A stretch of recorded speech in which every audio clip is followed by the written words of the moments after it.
Et tout le monde, ici Luna Chaîne, et aujourd'hui on se retrouve pour parler d'enfin un jeu vidéo que j'avais prévu depuis le début de la chaîne. J'ai déjà fait une couverture, mais franchement, je suis pas très fière de la cover. Et donc on va parler de Final Fantasy Sister Location.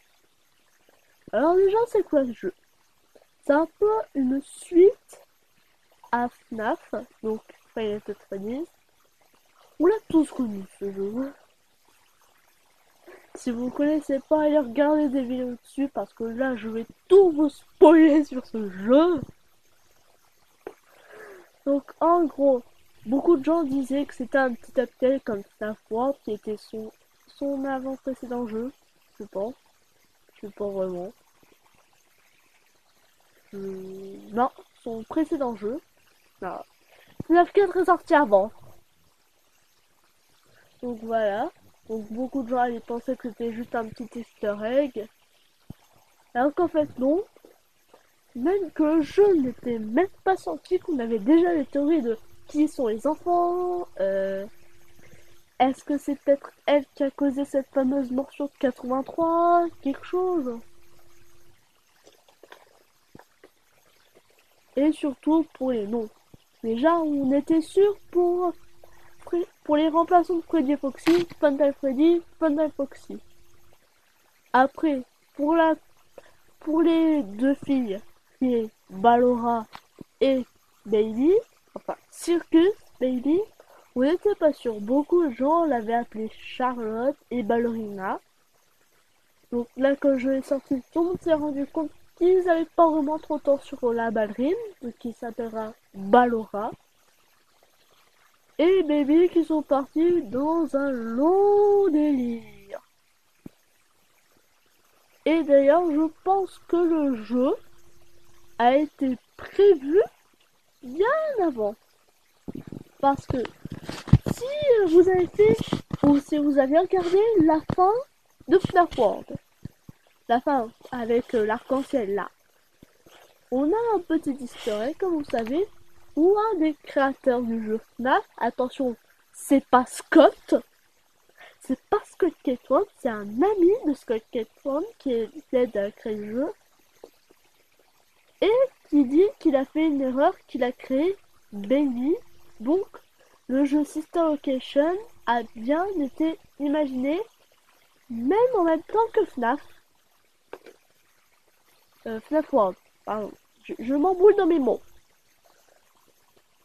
Donc, voilà, donc déjà, on peut savoir que le jeu a été déjà imaginé, même quand à peine une personne avait fini FNAF World. Moi, j'ai découvert ça en regardant un YouTuber. Alors, après... Bon, parlons-en enfin du jeu, parce que là, je vous parle de FNAF World, là. En gros, ça reprend un petit peu le même principe que FNAF, hein. Sauf que là, on n'est pas un gardien de nuit, on est un électricien. Et donc, ce qu'il doit faire, c'est faire marcher les animatroniques. Enfin, si on peut dire, parce que quand même, il y a quand même 3 humains. Ah oui, je dis 3.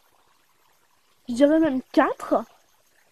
Et que 2 animatroniques, donc des animaux. Et un dernier qui est... on sait pas vraiment qu'est-ce que c'est. Donc, chacun a sa petite salle. Ballora Gallery, donc qui est la salle de Ballora et des mini-rénas. Funtime Adatorium, où vous trouverez Funtime Foxy. Et je pense qu'on doit avoir Funtime Freddy. Après, on a Circus Gary, qui serait la salle de Bailey, bien évidemment. Sauf qu'on a aussi des petites salles cachées. Donc après, vous dites, bon, ce jeu est assez simple. Eh ben non, c'est un point différent que FNAF. Déjà, t'as pas toujours le même chose chaque nuit. C'est-à-dire, tu fermes la porte, tu checkes les conduits et hop. d'essayer de survivre, t'as des petites missions pour chaque nuit. Par exemple, première nuit, bon, ça c'est normal. Bref, tu reprends bien ton FNAF. Après nuit 2, t'as un truc sous le bureau là, où tu dois survivre contre un bébé. Un bébé du nom de Bidibad. Il m'a fait flipper ce personnage. Bon, après, tu as la salle avec Ballora. Ça aussi, j'ai ragé. Oh. Et après, juste après Ballora, il faut rebooter tout. Et en même temps, t'as Funtime Freddy qui est derrière toi, qui sait que tu es là et qui veut essayer de te choper. Donc ce que tu fais pour éloigner, c'est que tu utilises ta petite marionnette Bonnie. Ouais, je sais, c'est chelou, et après tu dois te retaper la Ballora Galerie. Ensuite, t'as la salle, le Funtime Adatorium, qui est un peu comme celui de Ballora, sauf que là, t'as pas une lampe torche que tu vois pour regarder seul. Ah non, t'as un appareil photo. Enfin, une sorte d'appareil photo, parce que t'appuies pour la flashlight, t'as juste un petit écran, et dès que tu vois Funtime Foxy faire ses petits trucs, faut que tu t'arrêtes, et que tu lui donnes plein de flashlight. Et donc après, t'as un mini-jeu méga long, où tu dois en fait réparer Funtime Freddy. Donc tu tapes ce petit code sur la joue, là, le nez, le ruban, pour qu'il s'ouvre. Et après, il te demande d'appuyer sur le bouton qui est en dessous du nœud de Bonnie. Et vous vous en doutez bien, Bonnie s'est échappé. Il se cache et il a peur de la lumière. Donc, il faut attendre qu'il sorte de sa cachette. Pas trop, sinon il vous saute dessus. Faire très vite, préparer sa souris, et attendre pas qu'il ait directement la flashlight. Après, tu te retapes exactement pareil. Le Funtime Adatorium, mais t'es obligé de te faire avoir. Tout le monde s'est fait avoir à ce moment. Et en fait, apparemment, t'aurais kidnappé et on t'aurait mis dans un costume. Tu te retrouves dans la salle de Ballora. Tu dois attendre. Donc, Baby qui nous aide pendant toutes les nuits à désactiver Ballora, puisque c'est la plus agressive. Sauf qu'elle n'a pas réussi à désactiver ses mini-rénas. Alors pour ceux qui ne voient pas à quoi ressemblent les mini-rénas, imaginez-vous la marionnette de FNAF 2 avec pas les traits violets, les joues noires, elles ont un corps beige marron et un petit tutu rose. Et elles te grimpent dessus pour entrer dans le costume et te sauter dessus. Sauf qu'en même temps, et ben comme tu es dans un costume qui est un peu une sorte de Spring Locks comme Springtrap et Golden Freddy, bah faut dévisser les vis pour pas que le costume se referme trop sur ta peau et t'étouffe. Voilà, donc tu dois gérer les mini-rénas et les boulons. Bon, après j'en marre. À la nuit 4, je sais pas vraiment qu'est-ce qu'on a. Ah, si, c'est juste comme la nuit 1. Là, sauf que là, t'as tout mon petit bug. Oui, t'as Ballora qui a été détruite, et Funtime, les deux Funtime qui ont été détruits aussi. Et comme d'hab, Baby, on la voit pas. Et enfin, c'est là la partie la plus intéressante.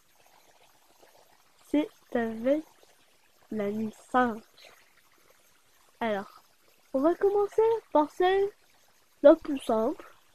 Tu écoutes Baby qui te dit de faire taper son code, sinon une sorte d'exosquelette te tue.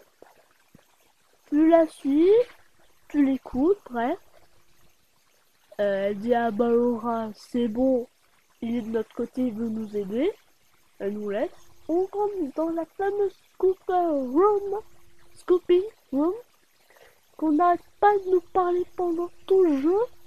Alors pour ceux qui savent pas qu'est-ce que ça veut dire, scoping, ça veut dire ramasser la petite cuillère, creuser. Bref, on t'arrache quelque chose avec une cuillère ou une pelle. Donc, bien évidemment, on a bien le petit monologue de fin. Et après là, tu crois que tu vas recevoir ton chèque? Eh ben non! La scooping se met en route, t'attrape le squelette. Car de base, ce scoping est censé attraper les endosquelettes des animatroniques. Donc là, elle a attrapé tout le monde. Et donc t'es mort. Et le lendemain, tu te réveilles dans ta salle de bain. Bon, bien évidemment, on voit pas le personnage. Et t'as les yeux tout violets. Ce qui fait que tu t'es fait posséder par un animatronique. Lequel on sait pas. Après, t'as une deuxième fin. Qui en fait t'écoute pas du tout, baby. Étant dans une salle secrète. Où tu dois faire un peu un mélange de FNAF 1 et FNAF 2. Donc là, t'as deux portes à fermer et t'as un conduit à fermer également. Donc là, t'as pas de lampe torche. Bien évidemment, t'as toujours la cape. Et là, c'est ce que les fans appellent boss final, du nom de Ennard. Alors, Ennard, imaginez-vous le corps de Manuel, un peu moins détruit, avec une tête de clown. Ouais, une tête de clown. Ça vous donne une arde. Et donc là, ça se joue comme un FNAF normal, où vous devez checker les cams pour savoir où il est. Sauf que bien évidemment, quand vous n'avez pas de la lumière sur les portes, tu dois savoir s'il est tout proche de la porte. S'il est tout proche, tu fermes, tout simplement.